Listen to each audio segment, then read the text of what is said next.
하나님이 우리에게 주신 최고의 선물은 제자도입니다. 하나님께서 예수 그리스도를 통해서 우리를 제자 삼아 주셨고 또 그 길을 걷게 하신 것이 하나님이 주신 최고의 선물이다라고 말을 할 수 있겠습니다. 제자라는 단어는 우리가 잘 알지요? 배우는 자, 또한 따르는 자, 스승의 뒤를 이어서 그렇게 그 모습대로 살아가는 자를 우리는 제자라고 합니다. 뒤에 도라는 단어가 한 가지 붙어 있어요. 이것은 어떠한 모습을 그대로 보여주는 자, 그 모습을 도라고 이야기합니다. 그러니까 제자도라는 것은 제자가 되어가는 모습, 또한 제자가 된 모습을 제자도다라고 이렇게 이야기하고 있습니다. 제자의 속성, 기본, 제자의 자세, 이것을 우리는 제자도라고 이야기할 수 있습니다. 자, 제자도의 삶이란 무엇입니까? 이미 하나님과의 관계가 형성이 되어 있는 자가 그 가르침대로 이 땅 가운데 이제 살아가는 것, 그것을 바로 제자도의 삶이다라고 말을 할 수 있습니다.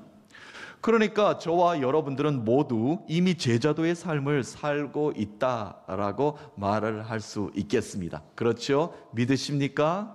그렇죠. 우리는 제자도, 하나님이 우리를 택해 주셨고 그대로 그 믿음을 지키며 살게 만들어 주신 그 삶을 절대 떠나지 않고 사는 제자다라고 말을 할 수 있겠습니다.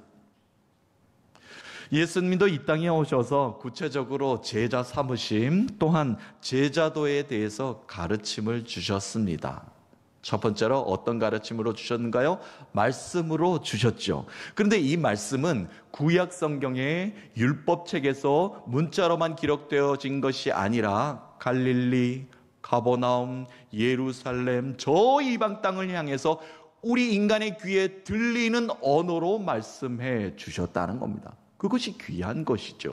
우리는 늘 구약시대의 선지자를 통해서 하나님의 말씀하신 예언의 말씀을 듣기만 했습니다.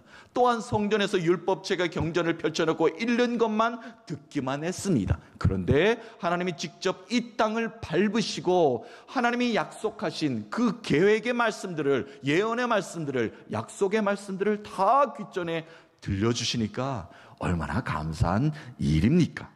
예수님께서는 특별히 제자 삼으심을 강조하셨습니다. 나를 따르라. 그리고 나의 제자가 되어라. 그리고 제자된 너희들은 또 다른 제자를 만들어라 라고 이렇게 말씀하셨습니다. 그것이 바로 복된 복음의 소식을 들은 자들이 이 땅에 해야 될 일이죠. 예수님께서도 부활하신 후에 제자들에게 갈릴리에 나타나셔서 한 40일 동안 제자들과 같이 시간을 보내신 후에 이제 하늘 보좌 우편으로 가시는 그 순간에 마지막으로 제자들에게 하신 말씀도 대위임령과도 같은 말씀입니다. 내가 다시 올 때까지 너는 내가 이 땅에서 했던 모든 것들을 가르쳐 준행하며 지키며 전하여야 될 것이다. 그것이 바로 제자의 사명이다라고 말씀해 주셨습니다. 마태복음 마지막 말씀이 이 말씀으로 마감이 되어 28장 19절에서 20절 말씀 한번 다시 읽어봅니다. 그러므로 너희는 가서 모든 민족을 제자로 삼아 아버지와 아들과 성령의 이름으로 세례를 베풀고 내가 너희에게 분부한 모든 것을 가르쳐 지키게 하라. 볼지어다 내가 세상 끝날까지 너희와 항상 함께 있으리라 하시니라. 아멘. 교회가 해야 될 사명이 분명해졌습니다. 또한 제자들이 이 땅에서 해야 될 사명이 분명해졌습니다. 그 위임장과도 같은 말씀을 예수님께서는 제자들에게 마지막으로 말씀하셨고 또 그 말씀을 읽고 또 읽고 준행하는 모든 자들에게 남겨주신 그 말씀은 주님 오시는 그날까지 제자된 우리의 삶에 유효한 것이다 라고 말을 할 수 있겠습니다. 이렇게 예수님께서는 제자도에 대해서, 제자는 어떻게 살아야 되는가에 대해서 말씀으로 가르침을 주셨습니다. 또한 예수님이 우리에게 가르침을 주신 것은 실천에, 실현에 보이면서 몸소 이 땅에 보이셨습니다. 예수님이 제자를 양성하시기 위해서 학당을 건립하였거나 아니면 모든 곳에 모여있는 상태에서 문자로만 가르침을 주는 것에서 지식으로만 끝나지 않았습니다. 예수님은 제자들을 이끄시고 마을마다 고을마다 다니시면서 낮은 자를 일으켜 세워주셨고 줄인 영혼들을 배불리 먹여주셨고 또한 병자들을 다 고쳐주시고 죽은 자까지 살리시는 그 엄청난 일을, 기적을 몸소 행해 보여주셨습니다. 제자들이 그것을 옆에서 지켜보았어요. 우리가 행해야 될 일이 무엇인가? 어둠에 있는 자들, 죽어가는 자들, 영원한 생명이 무엇인지를 알지 못하는 자들의 방향성을 주님처럼 우리도 그 방향을 잡아주어야 되겠다. 그것이 바로 제자가 해야 될 일이다라는 것을 제자들은 옆에서 직접 눈으로 확인했습니다. 그러므로 제자된 우리가 해야 될 일은 분명해집니다. 말씀대로 사신 예수 그리스도, 또한 그것을 실천해 보였던 그 모든 일들을 우리 또한 우리 삶의 말씀이 기준이 되어 살아야 되겠다. 실천하는 모습을 보여야 되겠다. 사랑하라라고 말씀하시는 것을 내가 사랑을 베풀며 살아야 되겠다. 이웃을 돌아보아야 되겠다. 많은 사람들에게 그리스도의 참된 복음이 무엇인가를 선포해야 되겠다. 그것이 우리에게 주어진 과제다라고 여겨집니다. 그것이 바로 제자된 도리요, 제자의 길을 걷는 제자도의 삶을 사는 자다라고 말을 할 수 있겠습니다. 예수님은 또한 이 땅에 오셔서 세상을 완전히 변화시켰습니다. 빛으로 오셨기 때문에 어둠이 무엇인지를 밝히 드러내셨죠. 그리고 이 땅에 썩어 부패해져 가는 것을 소금으로 어떻게 부패했던 것들을 다시 새롭게 살려낼 수 있는가, 신선도를 유지할 수 있는가, 영원한 생명에 이르는 그 삶으로 우리가 계속 살 수 있는가를 가르쳐 주셨습니다. 예수 그리스도가 십자가의 은혜를 베풀지 않았으면 우리는 새 사람으로 살 수가 없습니다. 예수님이 일단 십자가에서 죽으심으로, 찢기심으로, 피를 흘리심으로 우리에게 보여주셨죠. 그리고 그것으로 끝나지 않았습니다. 사흘 만에 부활하심으로 우리가 고난이 있지만, 힘들지만, 어렵지만 그 십자가를 붙잡고 살아갈 때는 반드시 하나님이 우리를 다시 일으켜 세워주신다. 부활의 영광이 우리의 삶 가운데 다시 찾아오게 될 것이, 회복이 있을 것이다 라는 것을 다시 한 번 더 예수님은 직접 이 땅에서 우리에게 가르침을 주셨습니다.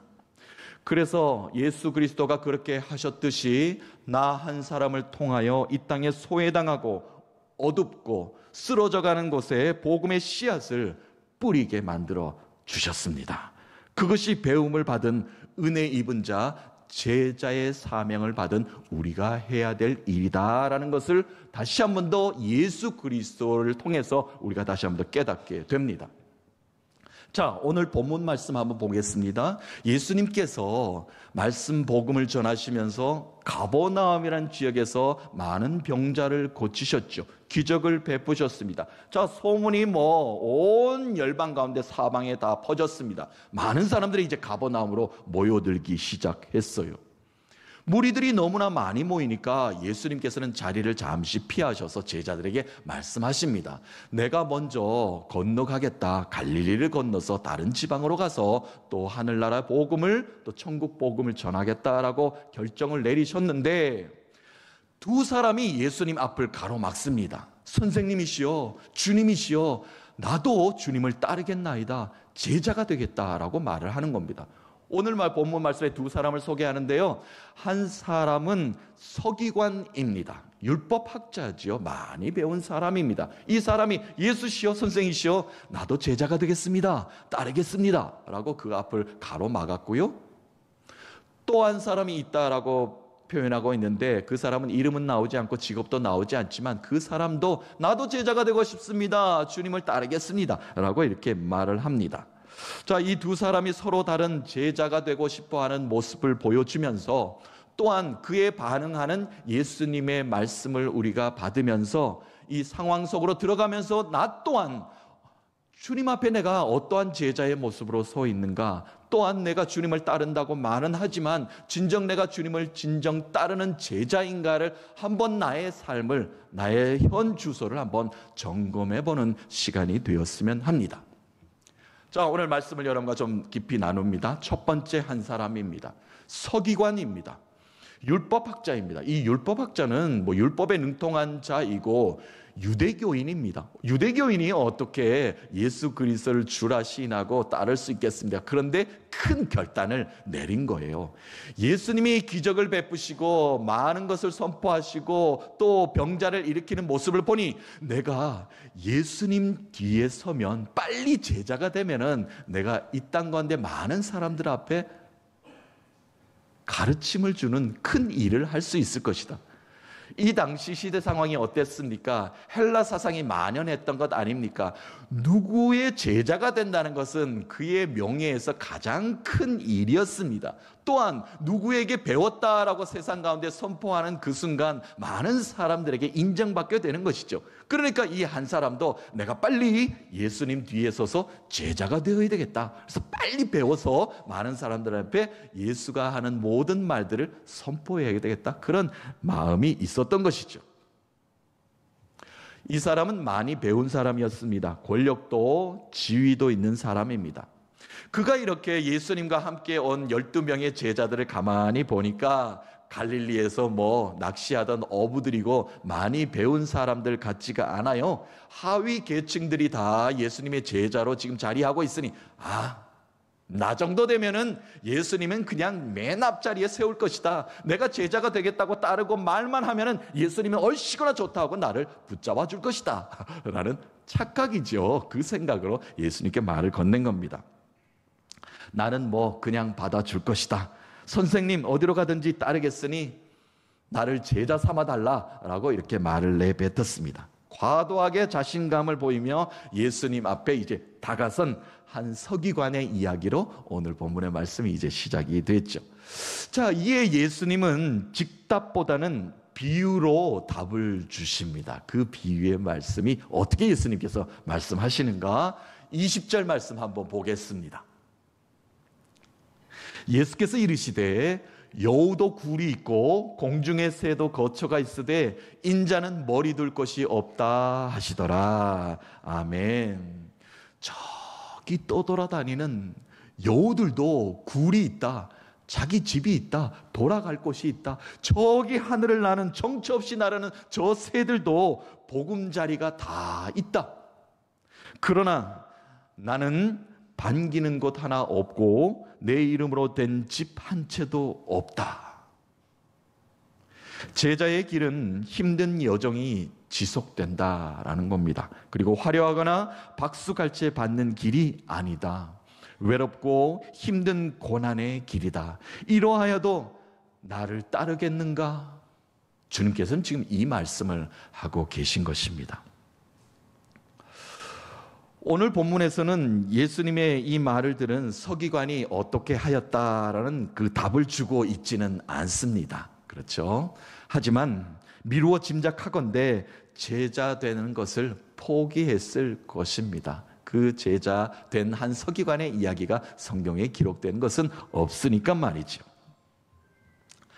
자, 이사야 선지자 이야기, 구약 이야기 잠깐 하고 본문으로 다시 옵니다. 이사야 선지자가 하나님께 쓰임을 받을 때 또 하나님을 예배하며 하나님의 얼굴을 보았을 때 그의 모습은 오늘 서기관하고는 좀 다릅니다. 참 겸손했습니다. 내가 하나님의 얼굴을 어떻게 볼 수 있습니까? 성전에서 하나님의 임재를 내가 경험했으니 나는 이 죄인입니다. 얼굴조차 들 수 없습니다. 주여 내가 어찌한단 말입니까? 탄식에 빠질 정도로 힘들어하는 자신의 부족함을 그대로 호소하고 있었던 이사야였죠. 주님이여 이 부족한 못난 죄인이 어찌하여 주님을 바라볼 수 있단 말입니까? 내가 어찌 주님께 쓰임받을 수 있습니까? 라고 자신의 부끄러움을 엎드려서 호소하고 있을 때 하나님은 그 마음을 읽으셨죠. 그래서 천사를 이사야에게 날아가게 합니다. 그리고 이사야의 입에다가 어떻게 합니까? 제단에 있는 숯불을 가지고 입술에다가 대고 너의 죄가 이제 사하여졌다라는 겁니다.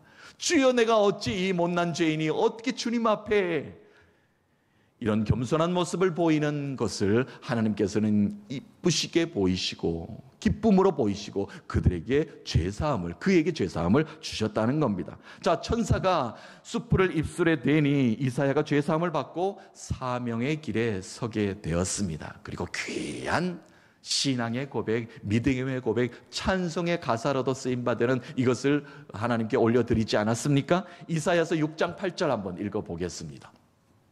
우리가 아는 말씀이에요. 내가 또 주의 목소리를 들으니 주께서 이르시되 내가 누구를 보내며 누가 우리를 위하여 갈고 하시니 그때에 내가 이르되 내가 여기 있나이다 나를 보내소서 하였더니 아멘. 주님의 제자가 된다는 것은 나의 부족함을 알고 이 죄인도 주님의 제자가 될 수 있음에 감사하며 겸손하게 주님의 길을 따르는 것입니다. 내 뜻대로 내가 주님의 제자가 되고 싶어 정하는 것이 아니라 전적인 하나님의 은혜로 우리가 붙잡힌 바 되어야만 제자의 삶을 살아갈 수가 있습니다. 영원히 거할 처소가 예비되어 있는 저 천성을 향하는 그 길은 복된 길입니다. 그 길에서 감사하며 주님을 따르는 삶을 우리가 살아야 합니다. 그것이 바로 우리를 택해 주신 제자가 된 우리의 삶, 제자도의 길이다라고 말을 할 수 있습니다. 사랑하는 성도 여러분, 그 길은 화려하지 않아도 평안한 보금자리가 마련되어 있지 않다 할지라도 나를 제자 삼아주신 주님의 은혜에 감사하여 그 길을 끝까지 포기하지 않으시는 모두가 되시기를 주 예수 그리스도의 이름으로 축원합니다. 두 번째 또 한 사람을 소개해야 합니다. 직분이나 어떤 이름도 거론되지 않는 또 한 사람이 제자가 되겠다고 예수 그리스도 앞에서 줄을 서서 예수님의 가시는 걸음을 이제 막아서게 된 것이죠. 이 사람은 왠지 제자가 되고 싶은 마음은 간절한 것 같습니다. 그런데 주저하는 모습을 자꾸 보여요. 왜 그런가? 내가 주님께 제자가 되고 싶지만 하지만 저에게 조금만 시간을 달라라고 요청을 합니다. 먼저 죽은 아비가 있는데 그것을 장사하고 돌아와서 주님을 따르겠습니다. 조금의 시간만 좀 주십시오. 내가 주님의 제자가 되고 싶습니다. 라고 간청합니다. 그렇게 간청할 수 있기도 한 것 같습니다. 자, 이에 예수님은 그에게 이제 답을 주셔요.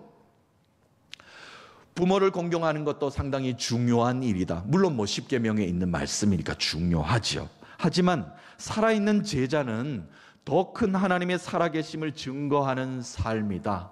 삶의 우선순위를 먼저 아는 것이 중요하다는 것을 오늘 말씀의 본문의 대목에서 우리에게 가르침을 주고 계십니다. 자, 22절 예수님께서 어떻게 말씀하셨나 한번 보겠습니다. 예수께서 이르시되 죽은 자들이 그들의 죽은 자들을 장사하게 하고 너는 나를 따르라 하시니라. 아멘. 조금 어렵죠? 주님께서 왜 이렇게 말씀하셨는가? 물론 자녀된 도리, 사회적인 책임도 중요합니다. 그러나 주님이 여기서 하신 말씀은 제자가 되어 주님을 따른다는 것은 영적인 책임을 지고 그 의무를 수행하는 길이라는 것입니다.